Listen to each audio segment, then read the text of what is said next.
Damos continuidad al tema programado El cerebelo y el cuarto ventrículo. Quien les habla es el profesor Freddy Tancara Vargas, docente del Departamento Facultativo de Ciencias Morfológicas de la carrera de Medicina. Vamos a describir la constitución anatómica del cerebelo y el cuarto ventrículo. Vamos a analizar las funciones del cerebelo y entender cómo contribuyen al mantenimiento de la homeostasis en el cuerpo. Y por último vamos a valorar la importancia anatomoclínica del cerebelo. El cerebelo cumple una función muy importante. Entre ellos es mantener el equilibrio, no solamente del ser humano como tal, sino también los animales. A través de un entrenamiento pueden mantener el equilibrio. Y este equilibrio puede ser coordinado entre uno o más personas, de tal manera que se puede observar esa maravilla y función que tiene el cuerpo. También tiene una gran función que es el controlar el tono muscular.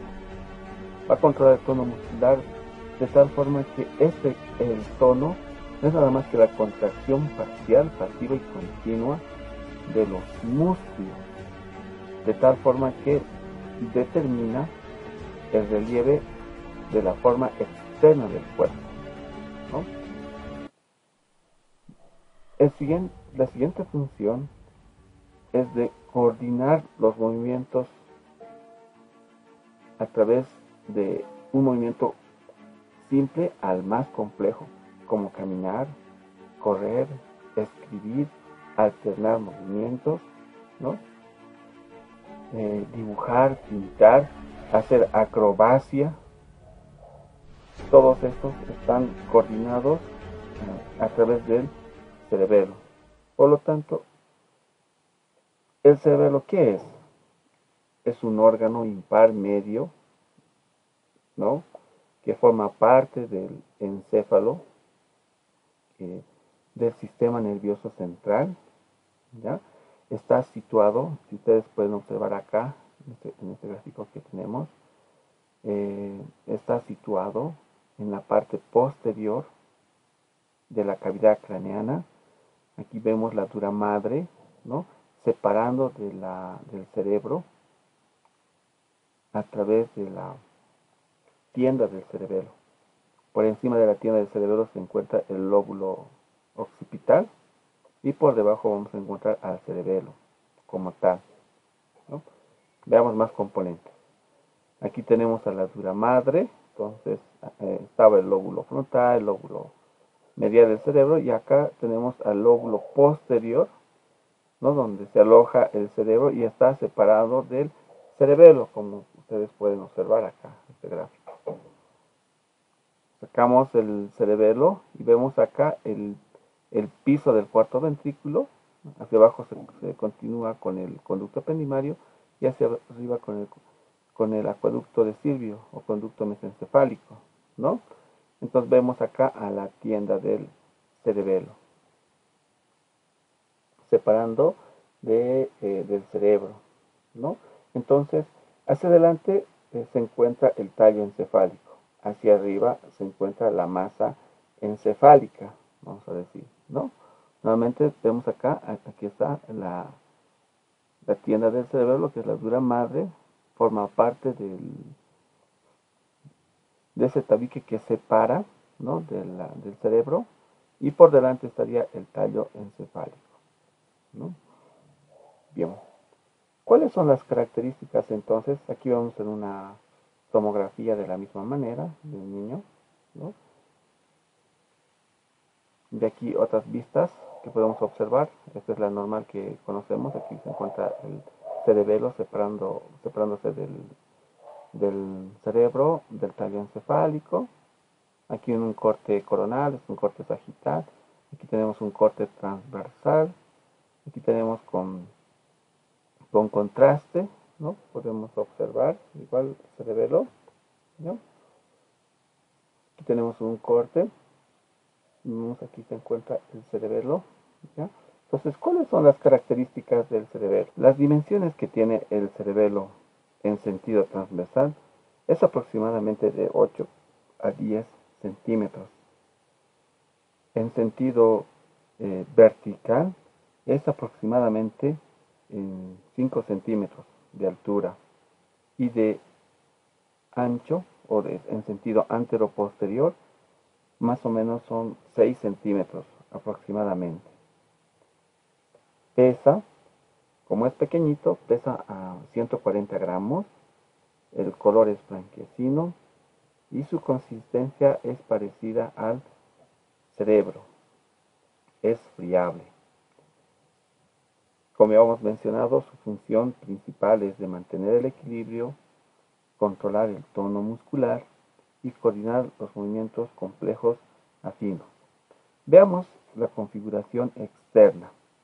Ustedes pueden observar que presenta una porción central que se denomina vérnix y dos hemisferios laterales que serían los hemisferios cerebelosos. Estos hemisferios cerebelosos, como ustedes pueden apreciar acá, están divididos por una circunferencia. Esta de acá es la circunferencia cerebelosa. Divide en dos caras principalmente. Esa de acá se denomina cara superior, que sería todo eso de acá y eso de acá, ¿no? Cara superior. Esta es una vista anterior y esta sería una vista posterior. Esta cara superior es plana y está relacionada con la tienda del cerebelo que separa del lóbulo occipital. Mientras que la cara inferior, como ustedes pueden observar, es convexa, convexa y se aloja en la fosa cerebelosa del hueso occipital. En la cara inferior vamos a observar, en el siguiente gráfico, vamos a observar en la cara ya retirando el tronco encefálico, el tallo encefálico, retiramos, vamos a observar que existe una cisura media inferior, ¿no? Que ingresaría para dividir estos lóbulos la hoz del cerebelo, ¿no? Aquí pequeñita la hoz del cerebelo. ¿Ya? Bien, entonces en el fondo de esta cisura vamos a encontrar al vérnix. Ahí tenemos al vérnix, ¿no? Bien. Ahora, vamos a observar también en este gráfico la unión que tiene el cerebelo con el tallo encefálico. Entonces, estos serían los pedúnculos cerebelosos. Si nosotros observamos en este gráfico, aquí estarían los pedúnculos cerebelosos, ¿no? Entonces, para entender un poquito, acá tengo un gráfico, aquí tengo el cerebelo, ¿ya?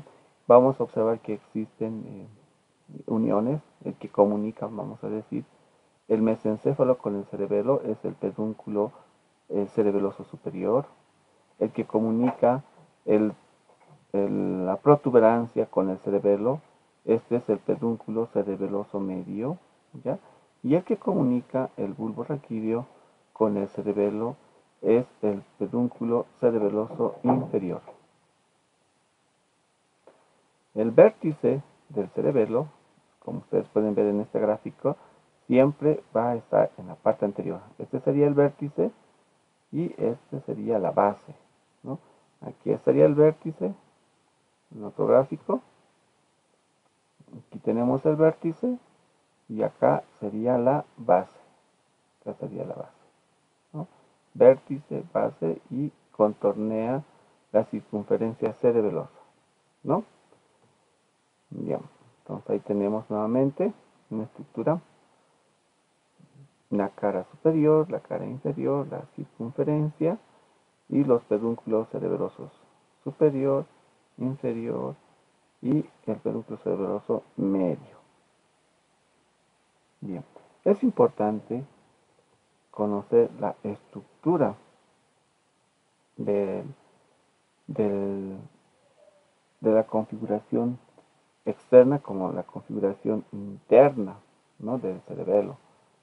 Entonces, con fines didácticos para comprender, vamos a dividirlos de la siguiente manera. En su desarrollo embrionario, el primer surco que aparece dividiendo al cerebelo es este de acá, este. ¿Ya? Este surco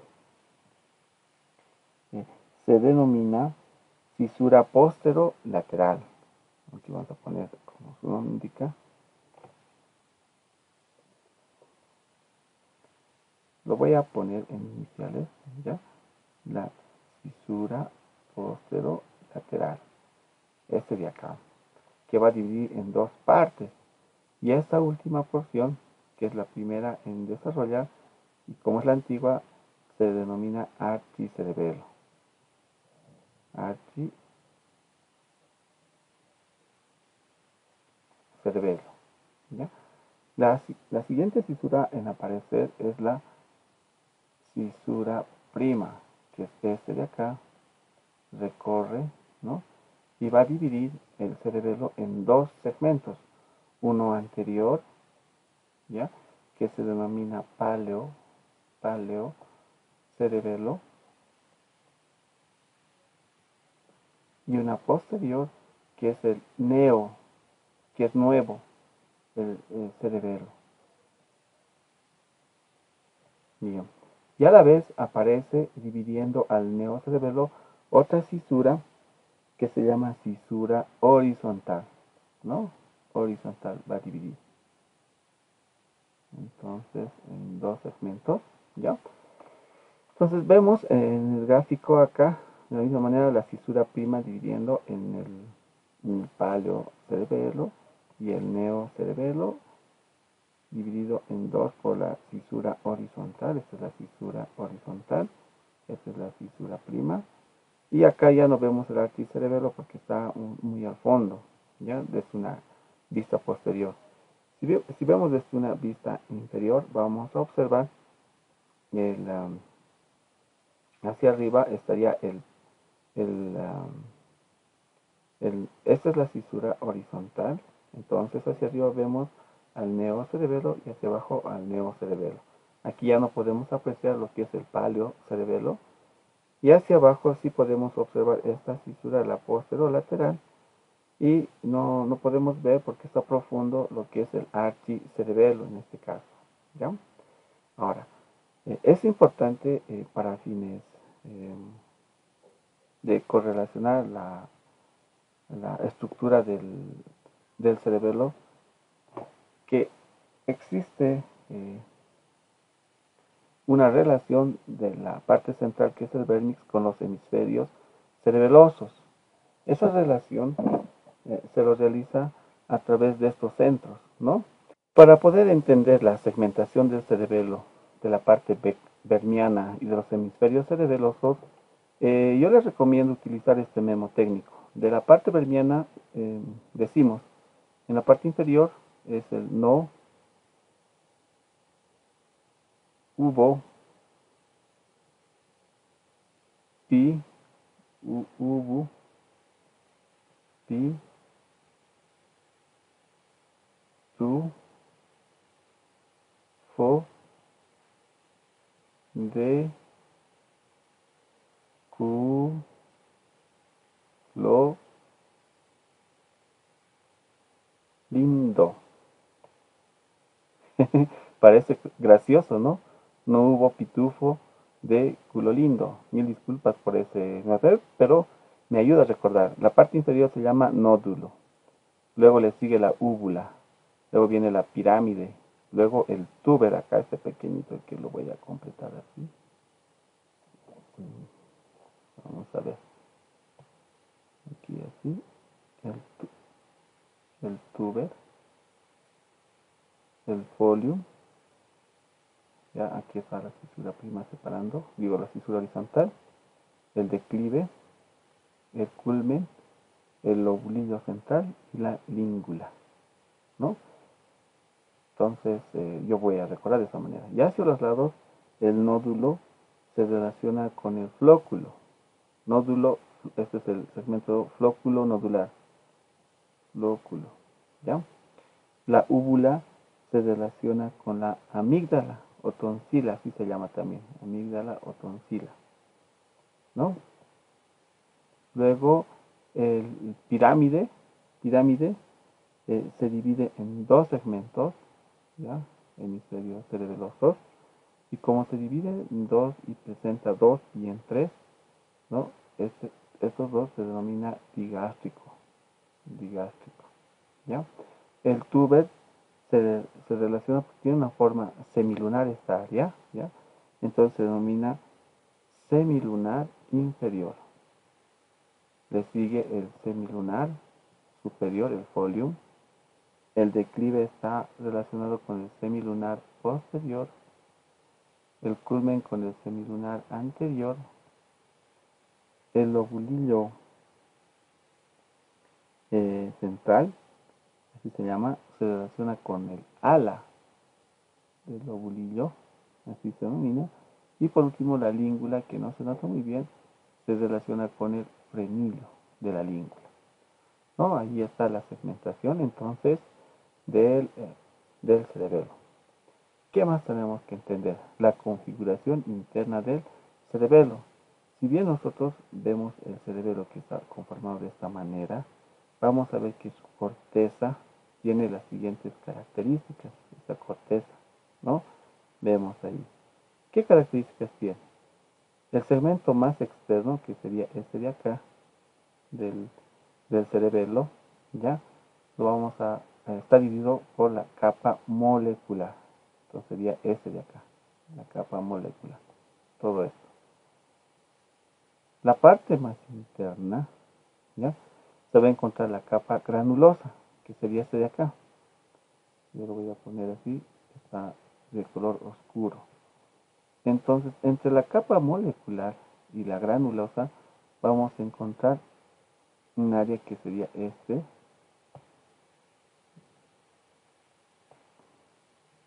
Entonces, así lo voy a hacer. Que sería la capa media. Si vemos nuevamente, aquí está la capa molecular, la capa granulosa, y entre ambos está la capa media, que sería de Purkinje. Entonces, vamos a más aumentos ahora. Aquí tenemos a la capa molecular, a la capa granulosa, y aquí, como ustedes pueden ver, en esta última capa se encuentran las células de Purkinje. Entonces, acá podemos diferenciar. Las más externas serían las células estrelladas, las medias estarían las células en cesta, así tenemos. Luego en la capa media están las células de Purkinje. Y en la capa granulosa hay dos tipos de células, las de Golgi tipo 2, ¿no? Y las células granulosas también. Veamos cómo está conformado esto. Aquí tenemos ahora a la corteza cerebelosa. Vamos a observar a la capa molecular, que sería todo esto de acá. Molecular. La capa molecular. Se distinguen las células estrelladas, como ustedes pueden observar acá, que están en la más superficie, y las células en cesta, que sería este y este. Entonces, por un lado están las estrelladas y por otro lado están las células en cesta. ¿Ya? Bien. Las células estrelladas hacen sinapsis principalmente, ¿ya? Con las dendritas de las células de Purkinje. Las células en cesta, ¿ya? Se encuentran en la parte profunda de la capa molecular y también hace sinapsis con las células de Purkinje. Aproximadamente cada celulita en cesta puede hacer sinapsis con 100 a 200 células de Purkinje, ¿no? Estas células en cesta. De tal forma que sus axones van distribuyéndose en forma horizontal. ¿Ya? Esto con respecto a la capa molecular. Veamos a la capa intermedia. Más o menos sería esta línea punteada que está hablando, donde se encuentra la capa media. Aquí sería la capa media. Donde el componente importante, si nosotros observamos, es este. Lo voy a poner como 3. ¿Listo? 3. Aquí está. Listo. Entonces es la célula de Purkinje. La célula de Purkinje se encuentra en la capa externa y si nosotros observamos, es una célula bipolar, ¿no? Porque tiene dendritas en la parte superior y su axón va a ir hacia niveles profundos, hacia la capa granulosa y luego se dirige hacia los núcleos del cerebelo, que vamos a ver más adelante. Entonces, si vemos desde un corte, desde un plano coronal, fíjense, vamos a observar que las dendritas se expanden, ¿no? Tienen un gran área con respecto a un corte sagital que prácticamente se ve en forma horizontal, como se ve en este gráfico de acá, ¿no? Entonces, estas dendritas, ya en las terminaciones, van a presentar, como se distribuyen en forma de abanico, van a presentar unas pequeñas porciones redondeadas llamadas gémulas, por el cual va a ser sinapsis con otras células, ¿no? Bien. Vámonos a la siguiente capa, la capa granulosa. Esta capa que vamos a encontrar acá, más o menos sería todo esto, vamos a encontrar las siguientes células. Vamos viendo. Y aquí de color amarillo, si ustedes observan, que sería el número 4. Aquí lo voy a poner número 4. Sería las células granulosas. Las células granulosas. Estas células granulosas, como ustedes pueden observar, este de acá, su axón asciende y luego se divide en dos, ¿no? En forma de T, haciendo sinapsis con las células de Purkinje, de esta manera, ¿ya? Esa forma de división del axón va a permitir tener contacto con más, o sea, cada célula granulosa puede tener contacto con más de 300 a 400 células de Purkinje, ¿ya? Mientras que las células de Golgi, como ustedes pueden apreciar, este de acá, sería el quinto,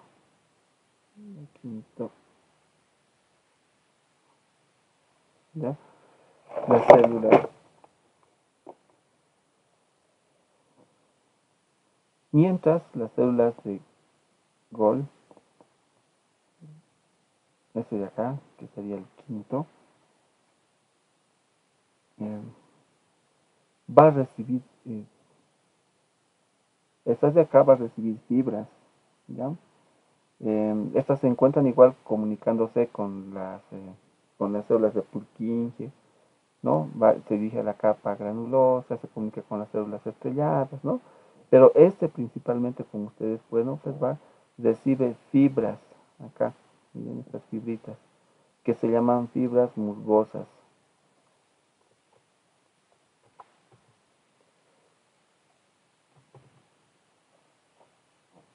Esas de acá, fibras musgosas. Esas fibras va a recibir, ¿ya? Bien. En este punto hay que recalcar lo siguiente. Vamos a encontrar, si ustedes observan, una unión acá, por ejemplo, una sinapsis interesante. Por un lado, eh, manda ramitos, en este caso dendritas, la célula de Golgi.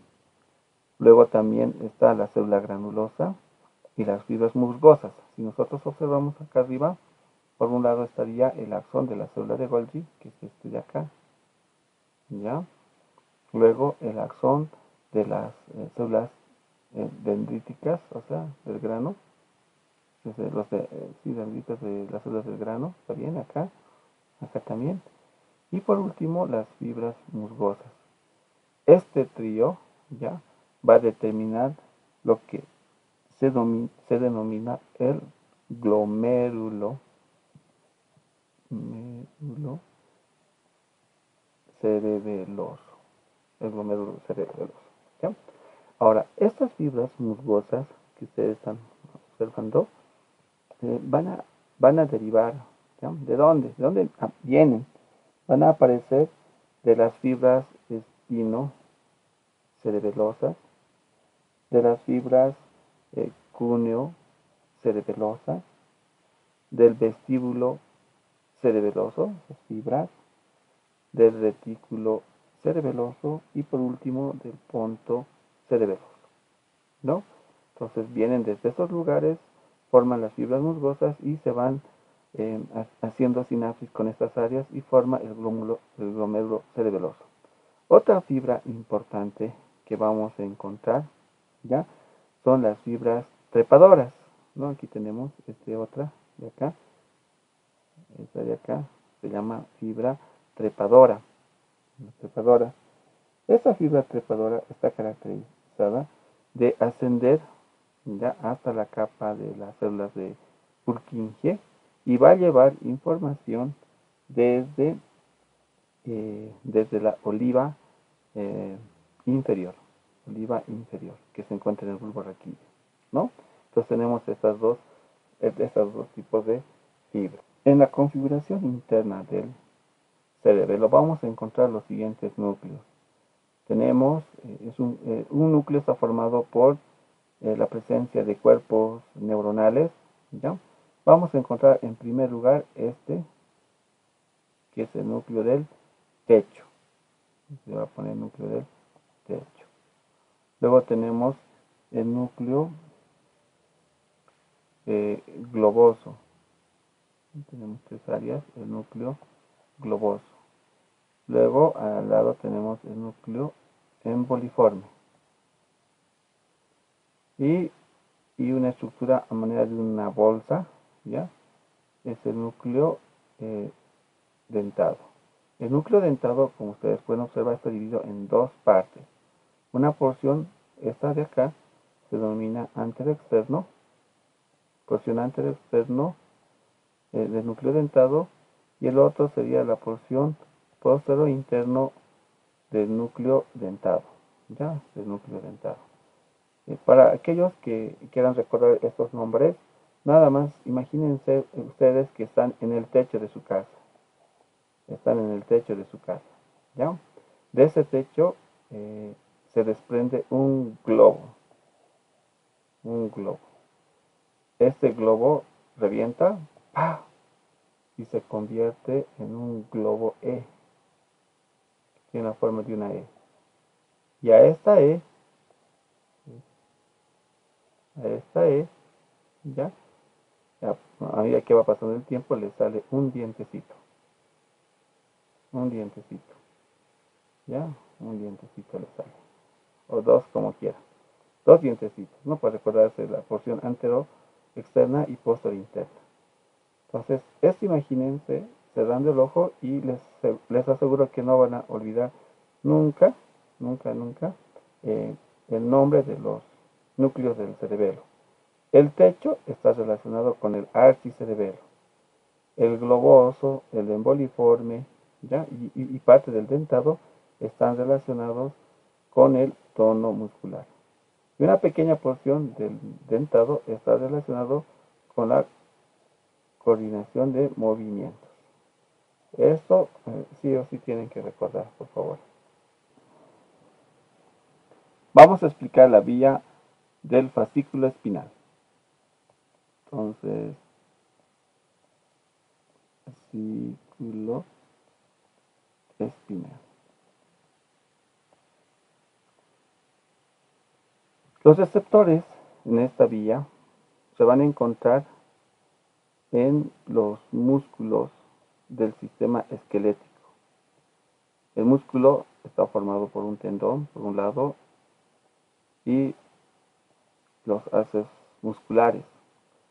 En estos vamos a encontrar unos receptores, ¿ya?, que se encuentran en los tendones, se llama aparato tendinoso de Golgi, y envolviendo al músculo como tal, interna como externamente serían las fibras intra y extrafusales, los usos musculares, que llevan la información no solamente del tendón y del músculo, sino de los ligamentos, de la cápsula articular, ¿no?, a través de sus fibras, llevan la información, van al ganglio sensitivo, del ganglio sensitivo ingresa hacia el asta posterior por el surco posterior lateral para dirigirse a los núcleos torácico posterior y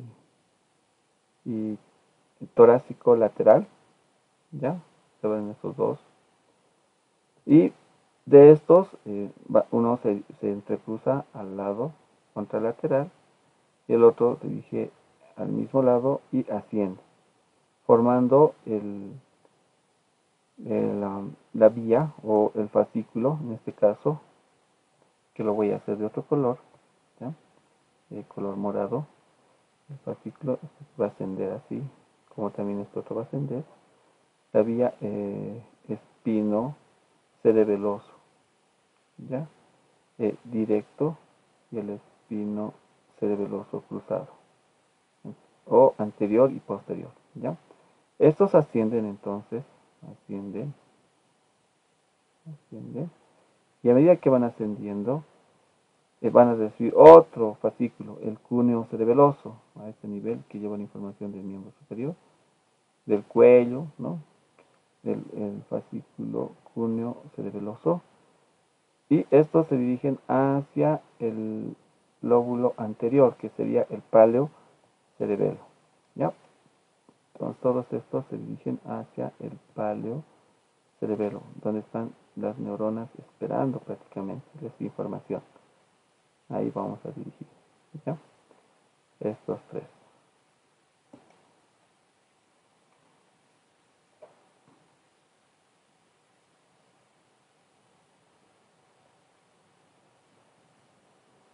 Listo. Ahora, una vez que llevan información al páleo cerebelo, estos hacen contacto. Entonces aquí tenemos, ustedes pueden observar acá, vienen así, se dirige al páleo cerebelo, hasta acá arriba, ¿ya? Y hace contacto. Ahora, ¿con quiénes? Va a hacer contacto con núcleos que se encuentran en el cerebelo. ¿Qué núcleos? ¿Recuerdan el núcleo del techo? El núcleo, vamos a poner el núcleo del techo, aquí el del techo, el globoso, el emboliforme y el núcleo dentado, ¿ya? El núcleo dentado va a participar esta porcioncita, que sería la porción postinterna del núcleo dentado. Entonces, desde el páleo cerebelo se dirige al núcleo, ya no del techo, sino al emboliforme, al globoso, al emboliforme y al núcleo dentado, ¿no? Si aquí hago el dibujo, sería aquí el núcleo globoso, emboliforme y el núcleo dentado. Entonces, estos mandan la información a estos núcleos, ¿ya? Y de estos núcleos, ¿no?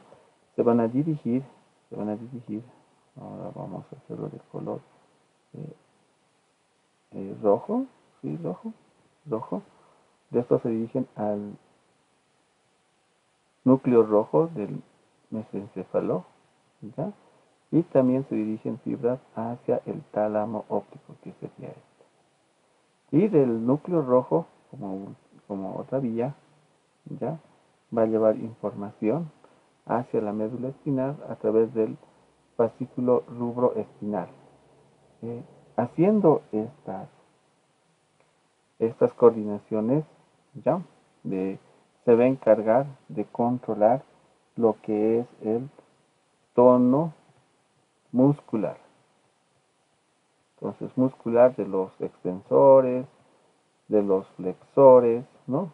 Va a dirigirse prácticamente. De esa manera, desciende hasta el asta motora y del asta motora se dirige al músculo para producir una acción. Vestibular. Vestibulo. Vestibular. ¿Ya? El fascículo vestibular va a recibir fibras. ¿De quiénes? Entonces, tenemos un órgano importante que se encuentra en el oído. Si ustedes recuerdan, son los conductos semicirculares, el utrículo y el sáculo. Ya, estos tienen unos receptores importantes. Estos son conductos semicirculares, el utrículo y el sáculo, ¿ya? que van a llevar la información en en, en qué posición está mi cuerpo. Llevan la información estática y la cinética. La estática se encarga del útero y sacro, llevan la información, ya. Esta información llega al ganglio vestibular, ahí tenemos el ganglio vestibular, que es una neurona monopolar, ¿ya? Y también de las crestas ampulares de los conductos semicirculares que se encuentran en tres lugares, ¿no? Porque son tres conductos semicirculares, anterior, posterior e inferior. Entonces, lleva la información de esto, se dirige hacia el ganglio sensitivo, en este caso del vestíbulo, se llama ganglio de Scarpa o ganglio vestibular. Todos estos se unen, ya siguen sus fibras, ingresan por el surco bulbopontino, ya, para llegar a este nivel al ganglio, a los núcleos vestibulares. Los núcleos vestibulares están divididos en tres. Hay uno superior, uno inferior, lateral. Llegan estos núcleos, ¿no? ¿Ya? Entonces, este es el ganglio de Scarpa, llegan los núcleos vestibulares. Si aquí veo el dibujo, aquí estaría el vestibular, ingresa la información, ya acá, y de este se va a dirigir ahora ¿hacia dónde? Hacia el archicerebelo. Entonces el archicerebelo lo voy a hacer de verde, o de color lila lo haré. Este se dirige sus fibritas hacia el archicerebelo, que sería acá, ¿no? Entonces, de estas sus fibritas se dirigen hacia el archicerebelo, que estaría acá, ¿no? El archicerebelo. Del archicerebelo, sus fibras se van a dirigir hacia el núcleo del techo. Entonces aquí tenemos el núcleo, recuerden, ¿no? Otra vez vamos así, núcleo del techo, globoso, emboliforme y dentado. ¿Ya? Listo. Entonces, de esto, sus fibritas se dirigen hacia el núcleo del techo, ¿no? Si aquí vemos, de este se dirigen sus fibritas hacia el núcleo del techo, que estaría aquí más o menos, ¿ya? El núcleo del techo. Muy bien. Del núcleo del techo, aquí sería el archicerebelo, del archicerebelo al núcleo del techo, y del núcleo del techo se va a dirigir a través del, de la unión con el puente y el bulbo raquídeo, sería el pedúnculo cerebeloso inferior, ¿ya? Que va a ser de color rojo, así lo voy a hacer, de color rojo, hasta, nuevamente, de acá se dirige hasta los núcleos vestibulares, principalmente al núcleo vestibular lateral, y de este se dirige hacia la médula espinal, formando el haz vestíbulo espinal, vestíbulo espinal, que va, ¿qué va a coordinar ahora? Va a coordinar principalmente el equilibrio, ¿ya? Como esta área está relacionado con el área vestíbulo coclear, hay vías reflejas que interconectan también con el área visual. Una alteración a este nivel puede producir también una alteración a nivel de los ojos, ¿no? En su vía refleja. Vamos a ver a este nivel lo que es el nistagmo, una alteración de esto, nistagmo, ¿ya? Bien, este es el fascículo vestibular. Ya hemos visto el fascículo espinal. Ahora vamos a ir al último, que es el fascículo cortical. Fascículo, listo. Ya. Entonces, ¿en qué consiste el fascículo cortical? Vamos a ver que del lóbulo frontal, del lóbulo parietal, del temporal y del occipital van a enviar las células, en este caso piramidales, van a enviar fibritas hasta el puente. Así. Bajan y envían fibras hasta el puente, ¿no? De todos estos lugares se va a dirigir hacia el puente, ¿ya? Una vez que esté en el puente, estos van a tener conexión con otras células, con otras neuronas, vamos a decir en este caso, ¿no? Estas neuronas, ahí tenemos, serían neuronas del puente, que se van a unir, van a formar conglomerados, y estos se llaman núcleos continuos. Núcleos continuos, estos de acá, ¿ya? Estos van a enviar sus fibras ahora hacia el cerebelo, ¿no? En este sentido. Así, sus axones se van a dirigir. ¿Hacia dónde creen? Hacia el neocerebelo, entonces hacen sinapsis ahí. Estas fibras que se dirigen así van a determinar las estrías que presentan, ¿no? El puente, en este sentido. A través del pedúnculo cerebeloso medio van a llegar hacia el neocerebelo, hacia la corteza del neocerebelo. Una vez que llegan a la corteza del neocerebelo, ¿ya? Estos van a tener relación ahora con otro núcleo. ¿Recuerdan acá que teníamos un núcleo?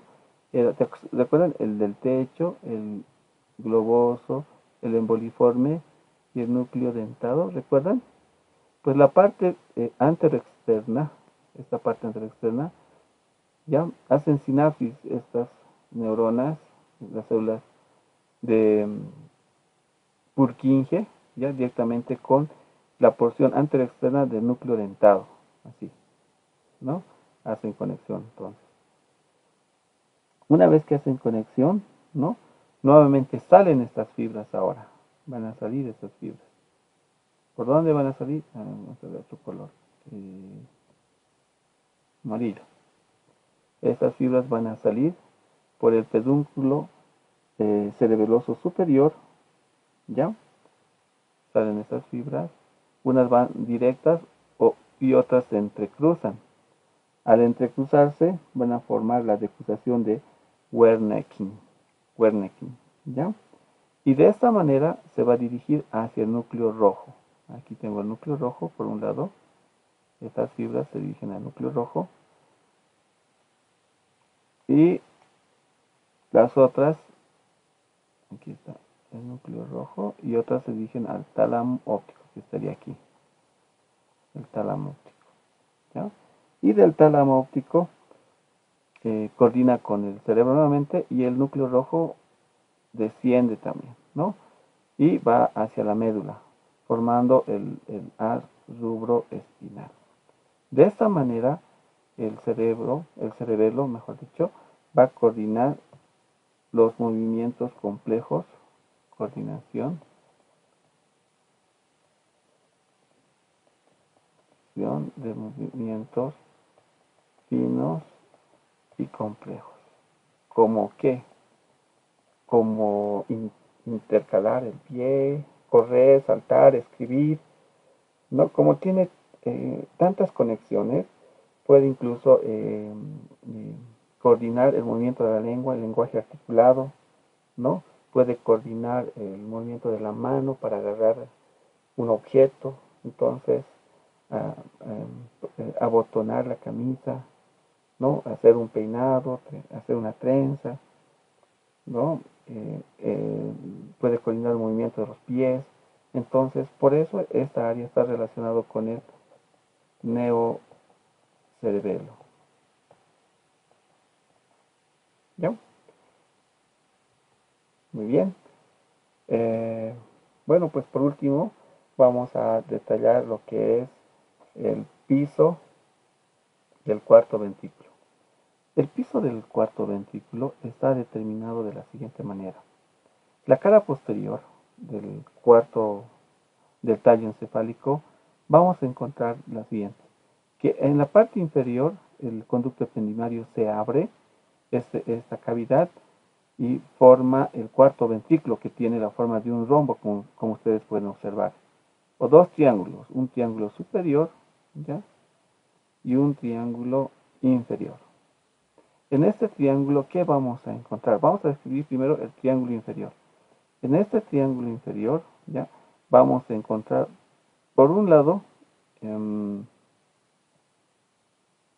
con rojo lo voy a hacer, ¿ya? Este de acá, sería este de acá, esto se llama ala blanca interna. En este gráfico sería aquí, la ala blanca interna. Entonces, ala blanca interna, ¿ya? Esta ala blanca interna se relaciona principalmente con el trígono del hipogloso. O sea, ahí se encuentra el núcleo motor del nervio hipogloso, ¿ya? Lateralmente a este vamos a encontrar lo que es el ala gris.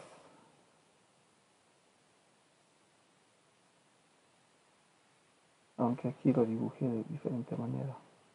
Esto tendría que ser así. Un momentito. El ala gris es así. ¿Ya?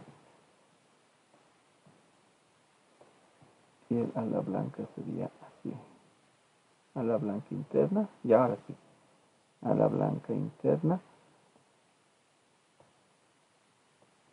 Y el ala gris. Ala gris. Que está relacionado este con el vago. ¿Ya? Se llama también trígono del vago, porque justo ahí se encuentra el núcleo vegetativo dorsal del vago. ¿Ya? Luego, externamente encontramos un núcleo, bueno, una saliente que viene así más o menos, así, ¿ya? Este se denomina área vestibular, ¿ya? Entonces, como tenemos una ala blanca interna, este correspondería al ala blanca externa, que sería el área vestibular, entonces el octavo eh, par craneal, ¿no? Y casi en su parte superior y externo, esta área aumenta de volumen, vamos a decir, ¿ya? Aumenta de tamaño y va a determinar lo que es el tubérculo acústico, que también representa al octavo par craneal, el tubérculo acústico. Ya en este caso el tubérculo acústico sería este de aquí, ¿no? Todo este de aquí y este sería el vestibular, ¿no? Acústico y vestibular, ambos están relacionados, ¿no? Bien, ¿qué más vamos a encontrar? Vamos a encontrar en esta línea media,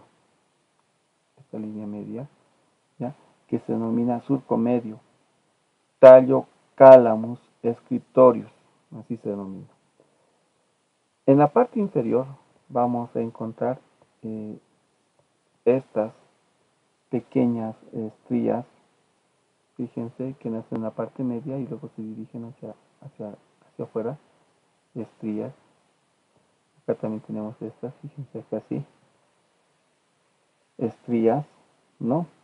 Estas estrías medulares del cuarto ventrículo, o también se denomina barba del calamus scriptorius, ¿no? Barba, que están relacionados con el sistema acústico, ¿ya? Porque estas fibras se van a dirigir al ganglio coclear. Y en la parte inferior, vamos a encontrar una separación con la médula oblonga, esa que se denomina área postrema. ¿Ya? Bien, hacia arriba, hacia la parte superior, vamos a ver que existe en el rombo superior acá, este se llama eminencia media, ¿ya? Eminencia media. Por debajo de la eminencia media vamos a encontrar la eminencia redonda.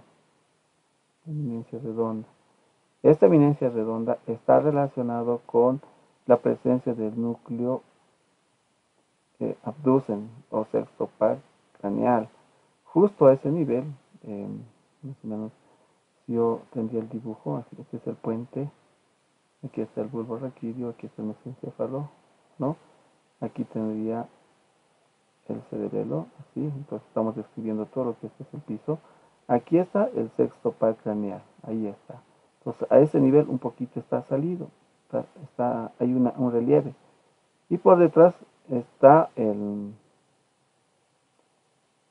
séptimo par craneal. Entonces por un lado tenemos al séptimo par craneal y por otro lado al sexto par craneal. El séptimo par craneal en su trayecto interno, su confusión interna, sus fibras, sus axones, dan una vuelta por el núcleo del sexto par craneal, núcleo ambiguo, no,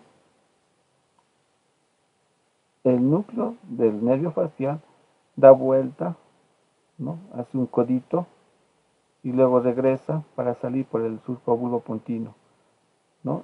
Entonces da vuelta por el núcleo del nervio abducen, del sexto par craneal, y esa rodilla facial va a determinar lo que es la eminencia redonda. Por encima vamos a tener más o menos a este nivel, ¿ya?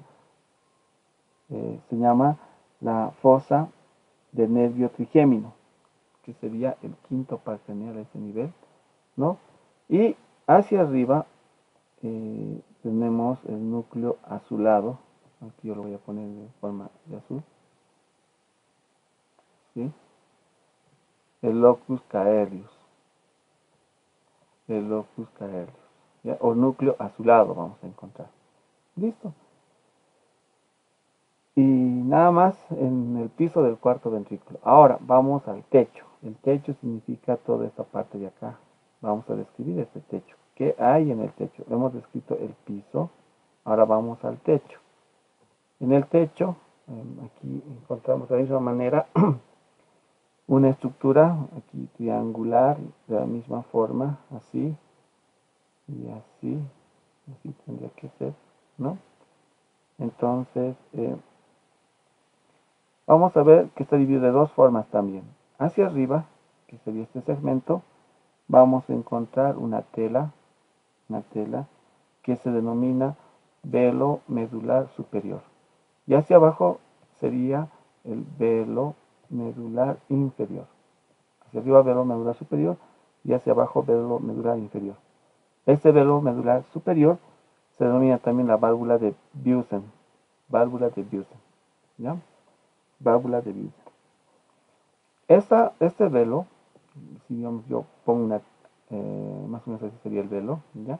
Desde su parte externa, el cual estamos viendo, está relacionado con la pía madre. Y en su parte interna, que no vemos, ¿ya? Está relacionado con el tejido ependimario. Por un lado es pía madre y por el otro lado es tejido ependimario, ¿ya? Mientras que el velo medular inferior son dos hojas. Te voy a dibujar acá, dos hojitas, ¿ya? Dos hojas, una anterior y otra posterior. En medio de estas dos hojas existe otra tela, es rico en vasos sanguíneos, ¿no? Esa tela, ¿ya? Se denomina, bueno, he dicho que el velo medular inferior se denomina membrana tectoria, que tiene dos hojas y esas dos hojas están conformadas por el tejido ependimario, ¿ya?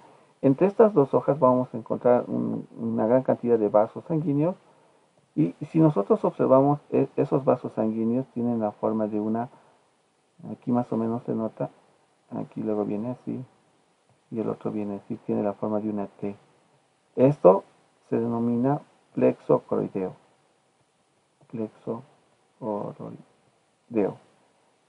¿Ya? Es el lugar donde se va a formar el líquido cefalorraquídeo. Es el lugar donde se va a formar. ¿Listo?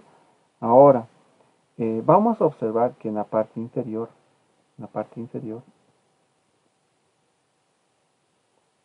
vamos a encontrar una parte acá que se denomina, en el vértice inferior, se denomina cerrojo.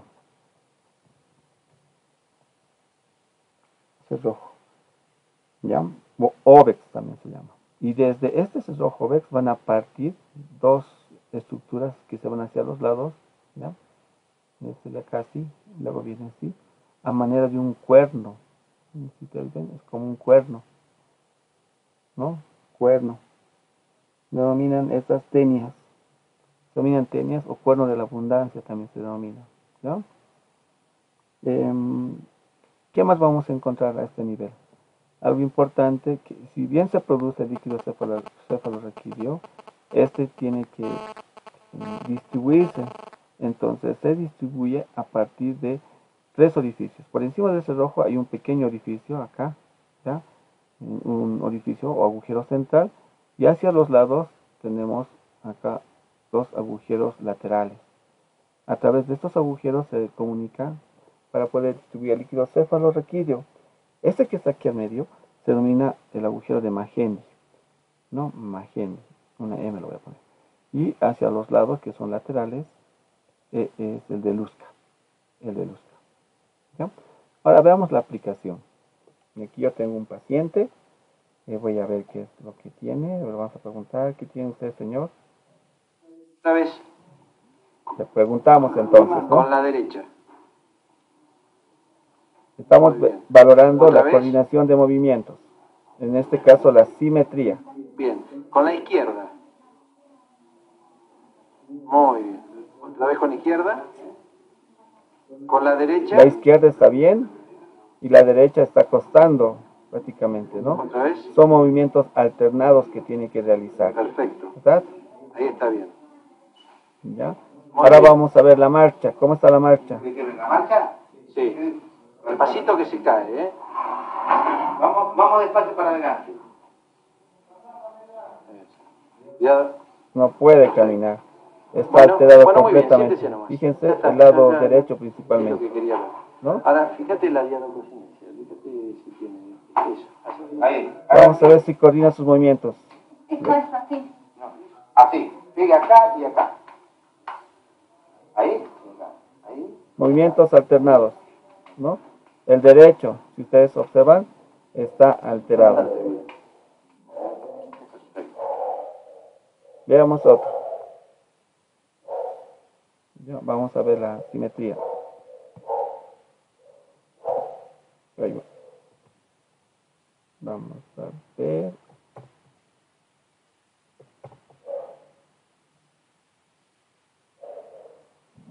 Resonancias magnéticas u otro tipo de radiografía cerebral, sino que también pueden emplearse diferentes pruebas donde se observa cómo reacciona el paciente para determinar si posee o no la enfermedad. Entonces estamos midiendo la metría, ¿no? Si hay una alteración se llama dismetría. Del examinador y de vuelta. Se debe realizar con ambas extremidades. A través de esta prueba se miden las metrías, es decir, la capacidad por medio de la cual se le da la medida exacta a la velocidad, la distancia y la fuerza de los movimientos al realizar alguna actividad de precisión. Ahí vemos que está alterado, ¿no? Se puede hallar si los movimientos son temblorosos o si existiese un trastorno de la coordinación. Prueba talón-rodilla. El paciente tomará la posición de cúbito supino y posteriormente tendrá que deslizar el talón de una de sus piernas sobre la pierna contraria, comenzando desde la rodilla. Se realiza con ambas extremidades. Si el talón oscila o el movimiento es impreciso, indica la presencia del síndrome cerebeloso. Está afectado de ese lado, ¿no? Y este más todavía, que le está costando, ¿no? Prueba de Stewart-Holt. Es la mejor forma de descartar o saber si hay presencia de hipotonía. Consiste en que el paciente flexione el brazo y el examinador jalará el brazo del paciente y esto pondrá resistencia. Luego el examinador suelta el brazo. Una persona sana detendrá el movimiento y evitará golpearse con el brazo en la cara, cosa que no sucederá con el paciente que presenta hipotonía. Evaluación de la marcha. La marcha puede explorarse de diferentes maneras. La forma más sencilla consiste en solicitar al paciente que camine lentamente en línea recta y que vuelva al punto de partida. Mientras lo hace, se debe valorar la simetría de los movimientos, posibles desviaciones en el recorrido, así como los movimientos asociados como el balanceo de los brazos.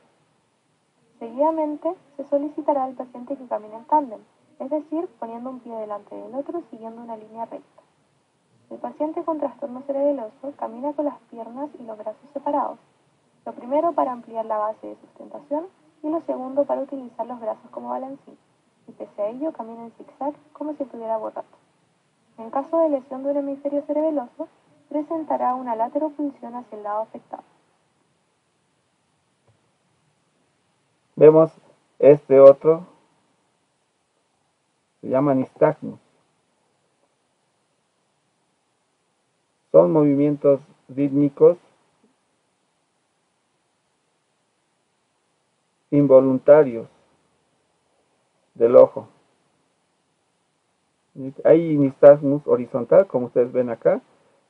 Hay también nistagmus vertical o en forma circular, ¿no? Es una alteración también del cerebro. Y por último, este otro video. I want you to try to walk with one foot touching the other, just like the trunk test. And I'm going to stand right by you here. Okay, I'll give you a little bit of balance, and this is going to be very difficult for you.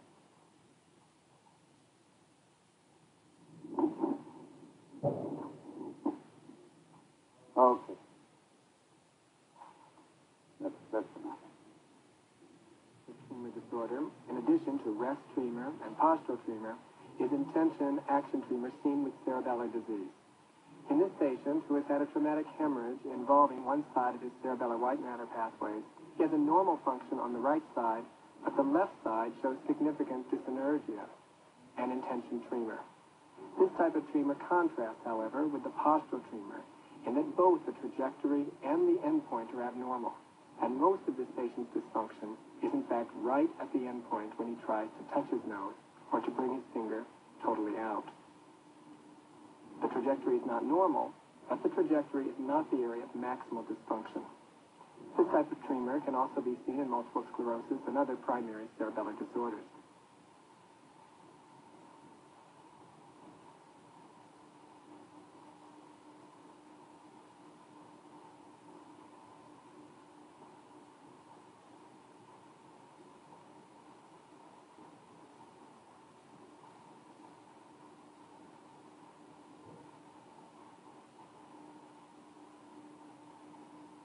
Entonces vemos que tiene una dificultad en el lado izquierdo, ¿no? Es el lugar más afectado. Bueno, quiero agradecerles y dejar este mensaje. El éxito es la suma de los pequeños esfuerzos realizados o repetidos día tras día. Que tengan un buen día. Hasta luego.